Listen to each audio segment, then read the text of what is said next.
Hello guys, कैसे हैं आप सब। होप सब आप खैरियत से होंगे। तो इस वीडियो में हम बात करेंगे कि हज का फॉर्म जो है वो किस तरह से फिल किया जाता है। जैसा कि हम सब जानते हैं, हज मुसलमानों के लिए एक अहम तरीन मजहबी फ़राइज़ है, जो 5 फ़राइज़ों में से एक फ़राइज़ है। तो इस फॉर्म में थोड़ी टिपिकल चीज़ें होती हैं जो हम फॉर्म भरते वक्त मिस्टेक्स कर देते हैं। तो इस वीडियो में मैं आपको पूरी गाइडलाइंस दूंगा कि किस तरह से आप इस फॉर्म को फिल कर सकते हैं, क्या क्या चीज़ें इसमें हैं। तो आप अच्छे से एक सक्सेसफुली फॉर्म जो है इसमें सबमिट कर सकते हैं। तो वीडियो में बने रहें। तो चलिए वीडियो को स्टार्ट करते हैं। डायरेक्ट हम इसकी वेबसाइट पे आते हैं, क्योंकि इसकी वेबसाइट से ही हम इसका फॉर्म को फिल कर सकते हैं और कोई अल्टरनेटिव नहीं है इसका फॉर्म को फिल करने का। तो डायरेक्ट हम वेबसाइट पे आते हैं। तो वेबसाइट का लिंक जो है मैं डिस्क्रिप्शन बॉक्स में दे दूँगा। तो जैसे आप वेबसाइट पे विज़िट करते हो तो यहाँ पर आपको पॉपअप मैसेज ऊपर शो हो जाती है, हज 2023 ऑनलाइन एप्लीकेशन फॉर्म। आप यहाँ पर भी अप्लाई करके इससे अप्लाई कर सकते हैं। अगर यहाँ पे आपको शो ना हो रहा हो तो यहाँ पे हज 2023 के ऊपर क्लिक करेंगे तो आपको यहाँ पे ऑनलाइन एप्लीकेशन फॉर्म शो हो जाएगा। तो आप इस पर क्लिक कर देंगे। क्लिक करने के बाद यहाँ पे कुछ इंस्ट्रक्शंस मिल जाएंगी आपको। तो नहीं, अब हम बात करेंगे इसके डॉक्यूमेंट्स के बारे में। रजिस्ट्रेशन से पहले हम डॉक्यूमेंट्स के बारे में बात कर लें जो कि आपको रजिस्ट्रेशन के बाद ज़रूरत पड़ेंगी। तो फर्स्ट ऑफ़ ऑल आपके पास एक पासपोर्ट का होना ज़रूरी है, जो कि एक वैलिड पासपोर्ट होना चाहिए। सेकंड, आपके पास कैंसिल चेक होना चाहिए। अगर आपके पास कैंसिल चेक नहीं है तो आप कैंसिल चेक की जगह बैंक की पासबुक को भी यूज़ कर सकते हैं। फ़ोटोग्राफ होना चाहिए आपके पास विद बैकग्राउंड वाइट होना चाहिए आपके वो। एंड कोविड-19 की वैक्सीनेट सर्टिफिकेट का होना भी ज़रूरी है आपके पास। अगर आपने दोनों डोज़ लगाए हैं, तीनों डोज़ लगाए हैं, तो वो भी आपको इसमें अपलोड करने पड़ते हैं। तो ये चीज़ें जो रहती हैं ये आपको अपलोड करनी पड़ती हैं। ये वजह मैंने यहाँ पे मेंशन की। एक एड्रेस प्रूफ होना चाहिए। एड्रेस प्रूफ में आप आधार कार्ड भी दे सकते हो, अपना पासपोर्ट भी दे सकते हो, इलेक्ट्रिसिटी बिल भी होती है इसमें एड्रेस प्रूफ में। तो वो चीज़ें आप इसमें दे सकते हो। तो फटाफट से हम रजिस्ट्रेशन का प्रोसेस स्टार्ट करते हैं, तो कर देते हैं। तो यहाँ पे न्यू रजिस्ट्रेशन का ऑप्शन आपको नज़र आ रहा होगा, यहाँ पे आप क्लिक कर देंगे। क्लिक करते ही आपके सामने एक नया डैशबोर्ड ओपन हो जाएगा। यहाँ पे यूज़र आईडी की जगह आप फ़ोन नंबर मेंशन करेंगे, ईमेल आईडी मेंशन करेंगे। ईमेल आईडी का कुछ ज़रूरी नहीं है यहाँ पर देना, तो ये आपकी चॉइस से आप देना चाहते हैं तो दे सकते हैं, वरना लीव कर दें। फर्स्ट नेम मेंशन करेंगे, लास्ट नेम मेंशन करेंगे। पासवर्ड यहाँ पे आप सेट करेंगे, कोई सा भी पासवर्ड सेट करेंगे अपनी चॉइस पे। उसी पासवर्ड को यहाँ पे आप कंफर्म करेंगे। स्टेट चूज़ कर देंगे, आप किस स्टेट से बिलोंग करते हैं। जस्ट लाइक मैं JNK चूज़ कर लेता हूँ, जम्मू एंड कश्मीर। तो स्टेट चूज़ करते ही आपको यहाँ पे अपना डिस्ट्रिक्ट चूज़ करना है, किस डिस्ट्रिक्ट से बिलोंग करते हैं वो डिस्ट्रिक्ट आप यहाँ पे चूज़ कर लेंगे। डिस्ट्रिक्ट चूज़ करने के बाद यहाँ पे आप ये captcha as it is fill करेंगे। फिल करने के बाद एग्री एंटर माय कंडीशन पे क्लिक कर देंगे। फिर यहाँ पे रजिस्टर के ऊपर क्लिक कर देंगे। रजिस्टर के ऊपर क्लिक करते ही आपके इस मोबाइल नंबर पे, जो आपने नंबर यहाँ पे दिया होगा, उस नंबर पे आपको एक OTP जाएगी। OTP आपको फिल करनी है। फिल करने के बाद आपकी रजिस्ट्रेशन जो है वो कंप्लीट हो जाती है। सक्सेसफुली रजिस्ट्रेशन के बाद आपके सामने ये डैशबोर्ड वापस से ओपन हो जाएगा। यहाँ पे आप अपना फ़ोन नंबर मेंशन करेंगे। फ़ोन नंबर के बाद यहाँ पे आपने जो रजिस्ट्रेशन के दौरान पासवर्ड सेट किया वो यहाँ पे पासवर्ड सेट करेंगे एंड देन लॉगिन के ऊपर क्लिक कर देंगे। देखिए गाइज, जैसे हम लॉगिन करते हैं, लॉगिन के ऊपर क्लिक करेंगे तो इस तरह का डैशबोर्ड जो हमारे सामने ओपन हो जाता है। तो इसमें ध्यान रखने की चीज़ें जो हैं वो हैं, इसमें कैटेगरी जो यहाँ पे मेंशन की गई हुई 3 कैटेगरीज आप देख सकते हैं। 70+ age category, general category, ladies without महरम, एज 45+ जो है। इनमें देखिए, इनमें मैं अगर कोई पर्सन जो है वो 70 साल की एज अबो है या अभी 70 साल का हो चुका है, यानी 70 एज का हो चुका है या 70+ का एज का है, तो वो इस पर क्लिक करेंगे। क्लिक करते हैं, अपनी आगे की डिटेल वो करेंगे। बट यहाँ पर आप ध्यान रखेंगे, जो पर्सन इन 70+ एज में आते हैं वो सिंगल पर्सन नहीं जा सकते और ना ही वो सिंगल पर्सन इसमें अप्लाई कर सकता है। 70+ के साथ किसी और का होना ज़रूरी है। अब ये डिपेंड करता है कि वो उस अपनी फैमिली में से किसी को भी वो लेके जा सकता है, यानी उसके साथ 2 मेंबर्स का होना ज़रूरी है। वो अपनी वाइफ को लेके जा सकता है, बेटे को, बेटी को, अपने फैमिली में रिलेटिव्स हो या ब्लड रिलेशन हो, ब्लड रिलेशन या रिलेटिव में से किसी को भी लेके जा सकता है।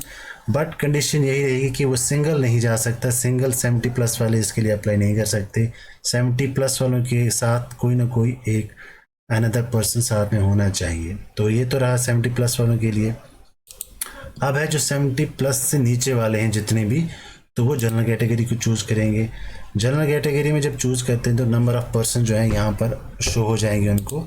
मैक्सिमम जो है कवर में सिर्फ 4 पर्सन आएंगे। अगर 4 से ज़्यादा जा रहे हैं तो वो दूसरा फॉर्म अप्लाई कर सकते हैं, तो उसमें एडजस्ट कर सकते हैं। बट यहाँ पर आप ध्यान ये रखेंगे कि जनरल फॉर्म में जब आप एक से ज़्यादा कवर्स को ऐड करते हैं, यानी एक से ज़्यादा पर्सन्स को आप ऐड करते हो, तो यहाँ पर ये चीज़ ध्यान में रखिएगा कि पर्सन, फॉर एग्ज़ाम्पल मैंने 3 पर्सन्स चूज़ कर लिए यहाँ पर कि मेरे साथ में मिला के मेरे साथ 3 बंदे और जा रहे हैं हज के लिए। तो यहाँ पर ये आपको ध्यान में रखना है कि जो 3 बंदे आप रख रहे हो, ये 3 या तो मेरी फैमिली से हों, या तो मेरे नियर रिलेटिव्स हों, यानी या तो मेरे रिश्तेदार हों या मेरे अपने घर के हों। यानी फ्रेंड सर्कल वाले इसमें ऐड नहीं कर सकते। ये बाज़ाब्ता नोटिफिकेशन में मेंशन हुआ है, मैं आपको नोटिफिकेशन दिखा देता हूँ यहाँ पर। तो ये देख लीजिए आप, यहाँ पर उन्होंने मैं मेंशन किया हुआ है, ये देख लीजिए, पढ़ लीजिए आप कि मैक्सिमम एक कवर में सिर्फ 4 पर्सन ही जा सकते हैं। वो 4 पर्सन या तो फैमिली मेम्बर के होने चाहिए, या आप देख सकते हैं फैमिली मेम्बर्स या नियर रिलेटिव्स होने चाहिए एक ही कवर में। यानी इनके अलावा यहाँ पे किसी का भी जिक्र नहीं किया गया है कि फ्रेंड सर्कल का कोई होना चाहिए। फ्रेंड सर्कल या आप जिसको जान पहचाना आपकी नेबर है, या वो भी एक कवर में जा सकता है। इन्होंने बिल्कुल भी नोटिफिकेशन में ऐसा कुछ मेंशन नहीं किया हुआ है। तो ये आप ध्यान में रखेंगे कि जब भी आप एक से ज़्यादा यहाँ पर ऐड कर रहे हो तो वो सिर्फ आपकी फैमिली के हों या तो आपके नियर बाय रिलेटिव्स के ही हों, उनके अलावा ना हो। तो थर्ड ऑप्शन की बात करेंगे। थर्ड ऑप्शन जो है वो लेडीज़ विदाउट महरम है। उनकी एज जो है वो 45 प्लस होनी चाहिए। 45 से बिलो वाले इसमें अप्लाई नहीं कर सकते। अगर लेडीज़ विदाउट महरम जा रही है तो 45 प्लस ही होना चाहिए। तो इसमें भी सेम वही प्रोसीजर है कि मेंबर्स अगर आप ज़्यादा रख रहे हो तो अपनी फैमिली या रिलेटिव्स में होना चाहिए, तो उससे एक्स्ट्रा नहीं। तो मैं फ़िलहाल जनरल कैटेगरी में चूज़ करता हूँ। तो ये तो रहा, मैंने नंबर ऑफ़ पर्सन्स की बात की, इसमें अडल्ट और माइनर दोनों आ जाते हैं। अब रहा number of infant. Infant number वो होते हैं, इन्फेंट वो पर्सन आगे जो बच्चे 2 साल से नीचे की एज के हैं, यानी अभी 2 साल उनका कंप्लीट नहीं हुआ है।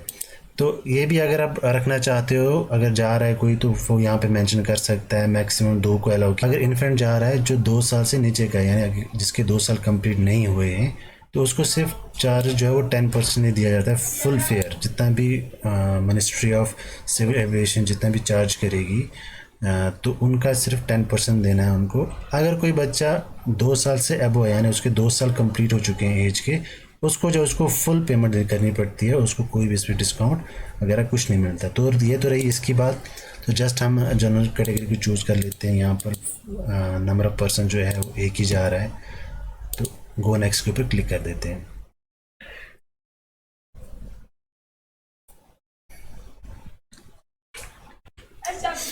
नेक्स्ट के ऊपर क्लिक करते हैं। हमारा हज का जो फॉर्म है वो पूरा ओपन हो जाता है, जहाँ पे आपको अपनी एप्लीकेंट डिटेल्स देनी पड़ेंगी। हेल्थ डिटेल है, प्रेजेंट एड्रेस डिटेल है, एडिशनल इन्फॉर्मेशन है कुछ, नॉमिनी डिटेल, नॉमिनी की डिटेल आपको फिल करनी है, बैंक डिटेल होगी, अदर डिटेल आ गई। तो स्टेप बाय स्टेप हम एक को डिस्कस करते जाएंगे। तो फर्स्ट हम एप्लीकेंट डिटेल जो है वो ओपन कर लेते हैं। एप्लीकेंट डिटेल में आपको क्या ख्याल रखना है कि जो आपका पासपोर्ट है ये एज़ पर पासपोर्ट आपको फिल करनी है। जो नाम आपके पासपोर्ट पे है वही नाम आपको यहाँ पे मेंशन करना पड़ेगा। फर्स्ट 2 बॉक्सेस जो हैं ये ऑलरेडी फिल होंगे, जो हमने पहले ही फिल कर दिए हैं। यहाँ पे आप पासपोर्ट का नंबर मेंशन करेंगे जो कि आपके पासपोर्ट के फ्रंट पेज पे ही होता है। प्लेस ऑफ इशू, कहाँ से वो इशू हुआ है वो आप यहाँ पे चूज़ करेंगे। डेट ऑफ इशू, कब इशू हुआ है आपका वो पासपोर्ट, वो यहाँ पे मेंशन करेंगे। एक्सपायरी कितनी है, कब तक की है एक्सपायरी, वो आप यहाँ पे मेंशन करेंगे। अगर आपके पासपोर्ट पे सरनेम दिया हुआ है तो आप यहाँ पे सरनेम को मेंशन करेंगे। अगर नहीं है तो गिवन नेम जो है वो आप वहाँ पे एज पर पासपोर्ट फिल कर देंगे। डेट ऑफ बर्थ यहाँ पे फिल करेंगे तो ऑटोमेटिकली आपकी एज यहाँ पर शो हो जाएगी कि कितनी एज के आप हैं। प्लेस ऑफ बर्थ भी आपके पासपोर्ट पे लिखा होता है, वो यहाँ पे मेंशन करेंगे। जेंडर चूज़ कर लेंगे यहाँ पर, तो यहाँ पे चूज़ कर लिया जेंडर। फादर नेम चूज़ कर लेंगे, मदर नेम चूज़ कर लेंगे, मैरिटल स्टेटस चूज़ करेंगे, मैरिड हैं या अनमैरिड हैं वो चूज़ यहाँ से कर लेंगे आप। स्पॉन्स नेम चूज़ कर लेंगे, यानी अगर आप मैरिड चूज़ करते हैं तो यहाँ पे अपने हस्बैंड या वाइफ का नाम यहाँ पे मेंशन कर लें आप। ब्लड ग्रुप आप चूज़ कर लें कि किस कौन सा ब्लड ग्रुप है आपका, वो यहाँ पे से चूज़ कर लेंगे। तो अजीज़ा जो है अकोमोडेशन कैटेगरी है, ये वहीं से सिलेक्टेड है, लास्ट टाइम नहीं थी, इस बार इन्होंने ये वहीं से सिलेक्टेड रखी हुई है, तो इसको कुछ नहीं करना आपको।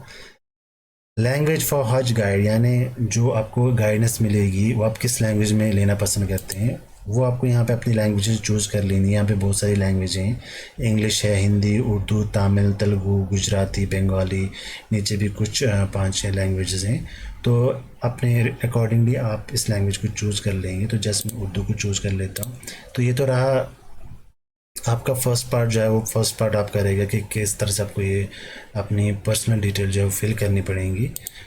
तो फिर आपकी आती है हेल्थ डिटेल्स। हेल्थ डिटेल में अगर आपको कुछ प्रॉब्लम है, यानी हाइपरटेंशन की प्रॉब्लम है, डायबिटीज़ की प्रॉब्लम्स हैं, मेंटल इश्यूज़ हैं कुछ, तो वो इंडिकेट आप कर सकते हैं। जैसे हाइपरटेंशन की अगर प्रॉब्लम तो इंडिकेट कर सकते हैं। अगर इनमें से कोई भी प्रॉब्लम नहीं है तो आप नॉट एप्लीकेबल के ऊपर क्लिक कर दें। कोविड-19 की वैक्सीनेटेड, यहाँ पे आपको डिटेल्स मेंशन करनी पड़े। कोविड-19 की वैक्सीनेट डिटेल्स जो है वो आपको यहाँ पे मेंशन करनी पड़ेगी। यहाँ पे आप यस कर लेंगे। यस करने के बाद सिलेक्ट वैक्सीन नेम, यानी फर्स्ट डोज आपने किसका लिया था, कोवैक्स का लिया था, कोविशील्ड का लिया था, या नीचे किसी और का अगर लिया हुआ है वो आप एज इट इज़ मेंशन करेंगे। फॉर एग्जांपल मैंने कोवैक्स का लिया हुआ है, तो यहाँ पर मुझे डेट मेंशन करनी है, जो मेरे सर्टिफिकेट पे डेट होगी वही डेट यहाँ पे मुझे मेंशन करनी है, फर्स्ट डोज मैंने कब लिया हुआ है। देन इसके बाद सेकंड डोज अगर आपने लिया है तो यस या नो कर देंगे। तो मैं यहाँ पे यस कर देता हूँ क्योंकि सेकंड डोज हमारा हो चुका है। तो यहाँ पे सेकंड डोज की हम डेट पूरी मेंशन कर लेंगे। थर्ड डोज लिया हुआ तो यस करेंगे, नहीं लिया हो तो यहाँ पे नो कर लेंगे। तो ये तो होगी आपकी हेल्थ डिटेल जो है आपको फिल करनी पड़ेगी। तो हेल्थ डिटेल भी मैंने आपको बता दी। फिर आपका एड्रेस आ जाती है कि एड्रेस में आप ध्यान रखेंगे, अगर आप ऊपर आपको लिखा हुआ है एड्रेस सेम एज़ पासपोर्ट, जो एड्रेस पासपोर्ट पे है वही एड्रेस आपका परमानेंट एड्रेस भी है या नहीं। अगर है तो आप यस कर देंगे, नहीं है तो आपको एड्रेस अपना मेंशन करेंगे। तो ध्यान आप ये रखेंगे कि अगर आप यहाँ पे नो कर रहे हैं तो आपको एड्रेस प्रूफ डॉक्यूमेंट देना पड़ेगा। एड्रेस प्रूफ में आप आधार कार्ड दे सकते हैं, वो भी सेल्फ अटेस्टेड होना चाहिए आधार कार्ड। इलेक्ट्रिसिटी बिल दे सकते हैं, या कुछ और डॉक्यूमेंट भी इन्होंने मेंशन किए हुए हैं वो भी दे सकते हैं आप। तो कोई घबराने की बात नहीं है। अगर आप एज़ पर जो पासपोर्ट के ऊपर एड्रेस है वही आपका एड्रेस है तो एज इट इज़ आप वही रखेंगे। तो सेम जैसे फर्स्ट लाइन में आप एड्रेस मेंशन करेंगे, सेकंड में भी मेंशन करेंगे अपने पासपोर्ट के ऊपर देकर।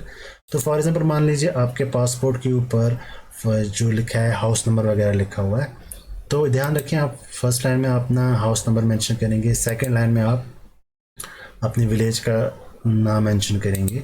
उसके बाद स्टेट चूज़ कर लेंगे, किस स्टेट से बिलोंग करते हैं आप वो चूज़ कर लेंगे। स्टेट के बाद डिस्ट्रिक्ट आपका शो हो जाएगा, उस डिस्ट्रिक्ट को आप चूज़ कर लेंगे। फॉर एग्जांपल जैसे मैं यहाँ पे JNK को चूज़ कर लेता हूँ, तो यहाँ पे डिस्ट्रिक्ट मेरा चूज़ हो जाएगा। फॉर एग्जांपल मैं कुपवाड़ा डिस्ट्रिक्ट को चूज़ कर लेता हूँ, कोई सा भी डिस्ट्रिक्ट हमने चूज़ कर लिया, कोई फ़र्क नहीं पड़ता, मैं जस्ट आपको दिखा रहा हूँ। तो एम्बार्केशन प्रेफरेंस जो है वो आपको देनी है कि आपका हर जगह का यहाँ पे ऑलमोस्ट दिया गया हुआ है। तो हमारे JNK में जो है वो श्रीनगर यहाँ पे हम मेंशन कर सकते हैं। तो आप अकॉर्डिंगली अपने हिसाब से मेंशन करेंगे कि आपका नज़दीकी कौन सा है जहाँ से आपको पिकअप किया जाएगा। हमारा श्रीनगर है तो हमने श्रीनगर को चूज़ कर लिया। तो सेकंड प्रेफरेंस भी आपको देनी है। यहाँ पर सेकंड प्रेफरेंस कोई भी आप चूज़ कर सकते हैं, इसको छोड़ भी सकते हैं और चूज़ भी कर सकते हैं, ये आपकी चॉइस पे है। मैं सेकंड प्रेफरेंस दिल्ली चूज़ कर लेता हूँ। तो दिल्ली को मैंने चूज़ कर लिया। यहाँ पर पिन कोड मेंशन करेंगे, पिन कोड के बाद फ़ोन नंबर एक मेंशन करेंगे। ईमेल आईडी फिर से यहाँ पे मैंडेटरी नहीं है, आप डाल भी सकते हो तो नहीं भी डाल सकते, ये एज़ पर योर चॉइस है। तो फ़ोन नंबर डालना कंपलसरी है, ये आप डाल सकते हैं। तो ये तो रही हमारी एड्रेस डिटेल। एड्रेस डिटेल के बाद हमें एडिशनल डिटेल यहाँ पे डालनी है। एडिशनल डिटेल में आपसे ये पूछा जाता है कि ऑक्यूपेशन क्या है आपका, आप कोई गवर्नमेंट एम्प्लॉई हैं, प्राइवेट एम्प्लॉई हैं, डॉक्टर हैं, या प्रोफेशनल कोई काम करते हैं, बिजनेसमैन हैं। तो जो भी हैं एज इट इज़ आप यहाँ पे भर सकते हैं। स्टूडेंट अगर हैं वो भी भर सकते हो आप। कोई रिटायर हो चुका है तो रिटायर की डिटेल्स यहाँ पे डाल सकता है। तो जस्ट मैं यहाँ कोई भी चूज़ कर लेंगे आप। तो चूज़ करने के बाद यहाँ पे आप क्वालिफ़िकेशन चूज़ करेंगे, आपके कहाँ तक आपकी पढ़ाई हुई है तो वो आप चूज़ कर लेंगे। ग्रेजुएट है, पोस्ट ग्रेजुएट है, मैट्रिकुलेशन है, अंडर ग्रेजुएट हो आप, या नील हो, एजुकेशन आपकी नहीं हुई है तो वो भी आप दे सकते हो। ये दोनों देने के बाद आपको आधार नंबर मेंशन करना है अपना। आधार नंबर यहाँ पे मैंडेटरी रखा गया है। आधार के बाद आपका पैन नंबर यहाँ पे है, पैन नंबर भी आप मेंशन कर ही लें यहाँ पर, वो बेटर रहेगा आपके लिए। दोनों चीज़ें आपको यहाँ पे मेंशन करनी है। तो एडिशनल इन्फॉर्मेशन मेंशन करने के बाद हम चलते हैं अपने नेक्स्ट स्टेप के ऊपर, जो नॉमिनी डिटेल है। नॉमिनी डिटेल को हम फिल करेंगे। नॉमिनी डिटेल आप ध्यान से पढ़ेंगे। नॉमिनी डिटेल अगर आपने किसी भी अपने रिलेशनशिप में किसी को भी रख सकते हो, तो यहाँ पे आप देख सकते हो कि किस किस को रख सकते हो आप नॉमिनी। स्टेप मदर होगी, father, brother, husband, nephew, son हो गया, brother in law, cousin, daughter, son in law हो गया, uncle, wife, father in law, grandfather, grandson, daughter in law, mother, sister, cousin, sister. तो बहुत सारे यहाँ पे ऑप्शन हैं आपको दिए गए हैं। लेकिन नॉमिनी में जब आप एंटर करते हो तो यहाँ पे आप नॉमिनी का नाम, शादीशुदा है तो हस्बैंड का नाम डालेंगे, नहीं तो फादर का नाम यहाँ पे डालेंगे। उसके साथ क्या रिलेशन है आपका वो मेंशन, तो क्या रिलेशन है वो यहाँ पे मेंशन कर सकते हैं। एड्रेस मेंशन करेंगे, स्टेट को चूज़ करेंगे, डिस्ट्रिक्ट चूज़ करेंगे, पिन कोड और नॉमिनी का फ़ोन नंबर यहाँ पे मेंशन करेंगे। तो यहाँ पे मिस्टेक्स हम क्या करते थे नॉमिनी डिटेल्स में, जो हमारा खुद का फ़ोन नंबर होता है जो हमने रजिस्ट्रेशन के दौरान लगाया था वही नंबर हम यहाँ पे मेंशन कर देते हैं। तो ये बिल्कुल ना करें, यहाँ पे नॉमिनी का अपना नंबर ही मेंशन करें, ना कि अपना नंबर मेंशन करें आप। तो ये तो रही नॉमिनी की डिटेल। नॉमिनी की डिटेल के बाद आपको बैंक अकाउंट की डिटेल जो है वो फिल करनी पड़ेंगी। तो बैंक की डिटेल्स में आपको name of the account holder, यानी अकाउंट होल्डर का क्या नाम है वो डालना है, बैंक का क्या नाम है वो डालना है, अकाउंट नंबर डालना है, आईएफएससी कोड डालना है बैंक का। तो ये अगर आपके पास स्टेट बैंक की कॉपी है तो स्टेट बैंक की कॉपी पे ये पूरा लिखा होता है। अगर आपकी जम्मू एंड कश्मीर की बैंक की कॉपी है तो उस पर भी लिखा होता है, आईएफएससी कोड नहीं लिखा होता उस पर, तो किसी किसी केस में लिखा होता है, तो आप इजीली एक्सेस कर सकते हो ऑनलाइन, तो कोई परेशानी की बात नहीं है। तो ये तो रही बैंक डिटेल। बैंक डिटेल यहाँ पे डालना आपको कंपलसरी है, क्योंकि अगर बाई चांस आपको रिफ़ंड आता है तो इसी में ही आएगा वो रिफ़ंड। तो इसके बाद हम चलते हैं अदर डिटेल्स में। अदर डिटेल्स में देखिए क्या क्या मेंशन होता है। रिपीट महरम, यानी लास्ट टाइम भी, तो फर्स्ट वाली चॉइस को आप नो कर देंगे। सेकंड जो ऑप्शन है यहाँ पे, do you want to perform qurbani through IDBB, अगर आप उनके थ्रू आईडीबीबी के थ्रू करना चाहते हैं कुर्बानी तो यस कर दें, वरना आप नो कर सकते हैं यहाँ पे। ये आप तो थर्ड ऑप्शन जो है ये शिया पर्सनस के लिए यहाँ पे दिया गया है, तो मैं इसे नो ही रखता हूँ फ़िलहाल। एनआरआई अगर हैं तो नो कर दें, वरना आप यस कर सकते हैं, तो हमारे केस में ये नो है। कोई डिसेबिलिटी अगर है आपको तो यहाँ पे मेंशन कर सकते हैं। रुबार की फैसिलिटी अगर आपको चाहिए, मुझे नहीं चाहिए ये रुबार की फैसिलिटी। मेट्रो फैसिलिटी आप अगर लेना चाहते हैं लोकल ट्रैवल के लिए तो यहाँ पे मेंशन कर सकते हैं, तो यहाँ पे मैं यस को मेंशन कर लेता हूँ। तो ये सब फिल करने के बाद आपको जस्ट सबमिट के ऊपर क्लिक कर देना है। तो जैसे आप सबमिट के ऊपर क्लिक कर देंगे तो आपकी डिटेल जो है वो पूरी सेव हो जाएगी। तो एंड देन आप सेकंड ऑप्शन पे आ जाएंगे अपलोड डॉक्यूमेंट्स के ऊपर। तो अपलोड डॉक्यूमेंट्स के ऊपर आप ध्यान रखेंगे कि यहाँ पे ऊपर लिखा हुआ है रेड लाइन में, do you want to upload documents, तो आप यस कर दें यहाँ पर। अगर आप नो कर देते हैं तो डायरेक्टली फॉर्म सबमिट हो जाएगा, तो आप यहाँ पे यस कर दें। यस करने के बाद आप चूज़ पिलग्रिम, यानी किसको हज पे जो अपने फॉर्म भरा है उनका नाम शो हो जाएगा। तो नीचे आप स्क्रॉल डाउन करके उनका नाम चूज़ कर सकते हैं। नाम चूज़ करने के बाद फर्ज मैंने नाम चूज़ कर लिया। नाम जैसे चूज़ करेंगे तो उसके बाद आपको ये डॉक्यूमेंट जो है वो अपलोड करने हैं। तो डॉक्यूमेंट अपलोड करने से पहले हम ये चेक कर लें कि डॉक्यूमेंट्स में आपको किस तरह का डॉक्यूमेंट अपलोड करना है, आपको साइज़ क्या रहना चाहिए, तो सारी हम इसमें बता देता हूँ आपको। जितने भी आप डॉक्यूमेंट अपलोड करेंगे वो जेपीजी फॉर्मेट में होने चाहिए। आप यहाँ पे से देख सकते हैं जेपीजी फॉर्मेट में ही सिर्फ एक्सेप्टेबल है डॉक्यूमेंट। सेकंड चीज़, जो आप फोटोग्राफ अपलोड करोगे वो 20 KB से 100 KB के बीच में होना चाहिए, विद वाइट बैकग्राउंड होना चाहिए उसका। और फ़ोटो के बगैर जो बाकी डॉक्यूमेंट्स आप अपलोड करोगे वो 10 KB से लेकर 500 KB के बीच में होने चाहिए। तो जस्ट जो भी डॉक्यूमेंट अपलोड करोगे जस्ट चूज़ फाइल पे क्लिक कीजिए और जहाँ पे आपका डॉक्यूमेंट है वहाँ पे आपको चूज़ कर सकते हैं। डबल क्लिक कीजिए, वहाँ पे आपका शो हो जाएगा। यहाँ पे आपको फर्स्ट में आपको अपना फ़ोटोग्राफ अपलोड करना है, सेकंड में आपको पासपोर्ट का फर्स्ट पेज जो है वो अपलोड करना है, थर्ड में आपको लास्ट पेज है पासपोर्ट का वो अपलोड करना है। यहाँ पे आप कैंसिल चेक, या मैंने आपको बता दिया है कि आप अपनी पासबुक भी यहाँ पे अपलोड कर सकते हो, तो कोई इशू नहीं है, आप दोनों में से कोई एक से भी आप अपलोड यहाँ पे कर सकते हो।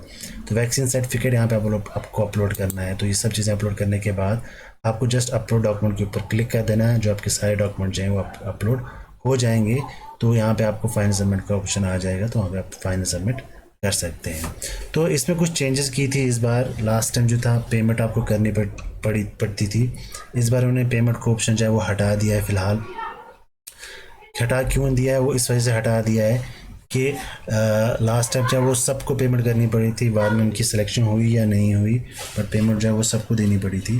तो इस बार इन्होंने ये नोटिफिकेशन में मेंशन किया है कि जिनकी प्रोविजनल लिस्ट में जिनका नाम आएगा, जो प्रोविजनली सिलेक्टेड होंगे जो पर्सनस हज परफॉर्म करने के लिए, उन्हीं को ही रजिस्ट्रेशन चार्ज जो है वो भरने पड़ेंगे, जो कि नॉन रिफंडेबल रहेंगे। रजिस्ट्रेशन चार्ज की बात करें तो वो 300 रजिस्ट्रेशन चार्जेस हैं जो उनको पे करने पड़ेंगे। उसके बाद जब उनका प्रोविजनल लिस्ट आएगी उसी दौरान रहेगा, जो कि नॉन रिफंडेबल रहेंगे। तो उनको उसी टाइम ही वो 300 जो है वो पे करना पड़ेगा। तो होप आपको इस वीडियो समझ में आ गई होगी। अगर कोई भी प्रॉब्लम अगर हो इसमें तो आप मुझे कमेंट बॉक्स में आप बता सकते हैं। तो वीडियो को लाइक कीजिए, शेयर कीजिए एंड चैनल को सब्सक्राइब करना ना भूलिए।